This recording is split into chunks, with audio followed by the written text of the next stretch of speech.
హైదరాబాద్ నాగోల్ జైపూర్ కాలనీలోని శైవ మహాపీఠం నిబంధనలకు విరుద్ధంగా నడుస్తోందని ఆరోపించారు శైవ మహాపీఠం కమిటీ మెంబర్ మల్లంపల్లి సురేష్ కుమార్.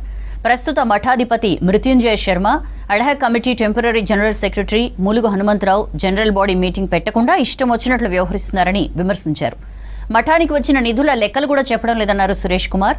మహాపీఠంలో ఆరాధ్యులందరినీ భాగస్వామ్యం చేయాలన్నారు పీఠం సభ్యులు.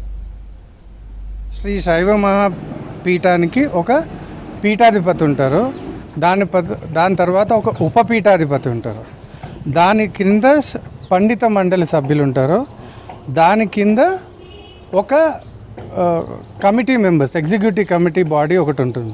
సో వీళ్ళందరితో ఒక బాడీ మా బైలాస్ ప్రకారం మేము ఏర్పాటు చేసుకున్నాం. ఈ బైలాస్ ప్రకారం ఏంటంటే రెగ్యులర్గా జనరల్ బాడీ మీటింగ్ పెట్టుకొని దాని అకౌంట్స్ ఆడిటింగ్ అన్నీ జనరల్ బాడీలో డిస్కస్ చేసుకొని అప్రూవ్ చేసుకోవాలి అండ్ ఫర్దర్ కార్యక్రమాలు డిస్కస్ చేసుకోవాలి. 23లో ఎలక్షన్స్ కండక్ట్ చేసాం. జనరల్ బాడీ పెట్టలేదు, బైలాస్ అమెండ్మెంట్ చేయకుండా undemocratically without general body meeting elections declare చేసేసారు, ఎలక్షన్ కండక్ట్ చేశారు. సో ఇదే కొట్లాటతో జూన్ 2023లో ఎలక్షన్స్ పోస్ట్పోన్ అయినాయి. ఆ పోస్ట్పోన్ అయినప్పుడు కూడా ప్రజెంట్ ఉన్న జనరల్ సెక్రటరీకే కంటిన్యూ చేయొచ్చు కావాల్సి వస్తే నెక్స్ట్ ఎలక్షన్ దాకా. కానీ పీఠాధిపతి గారు ప్లస్ మాకు ఒక సీనియర్ మోస్ట్ 85 years ఒక ఆరాధ్య మెంబర్ ఉన్నాడు, ఆయన పేరు ములుగు హనుమంతరావు గారు. ఆయన క్లెయిమ్ చేసుకొని నేనే పర్మనెంట్ అన్నీ నేనే అని he started using the bank accounts to the best. లక్షలు he has started using. Okay, అది కరెక్టా రాంగా అది మళ్ళీ వాళ్ళు జనరల్ బాడీ పెట్టి కదా మాకు ఎక్స్ప్లెయిన్ చేయాలి, అది కూడా చెప్పలేదు. తర్వాత మేమందరం డిమాండ్ చేస్తే ఒక ఎలక్షన్ ఆఫీసర్ని నామినల్గా వేసినారు, బట్ ఫంక్షనింగ్ అంతా ఆయనే. అడ్హాక్ కమిటీకి 3 ఆప్షన్స్ ఇచ్చారు, 3 పనులు ఏర్పాటు చేశారు. ఒకటి జనరల్ బాడీ కండక్ట్ చేయండి, ఒకటి అమెండ్మెంట్ ఆఫ్ ది బైలాస్ చేయండి, 3 ఎలక్షన్స్కి వెళ్ళండి. మా బైలాస్ ప్రకారం జనరల్ బాడీ ఎలక్షన్స్ కండక్ట్ చేయడానికి జనరల్ బాడీ ఇస్ మస్ట్.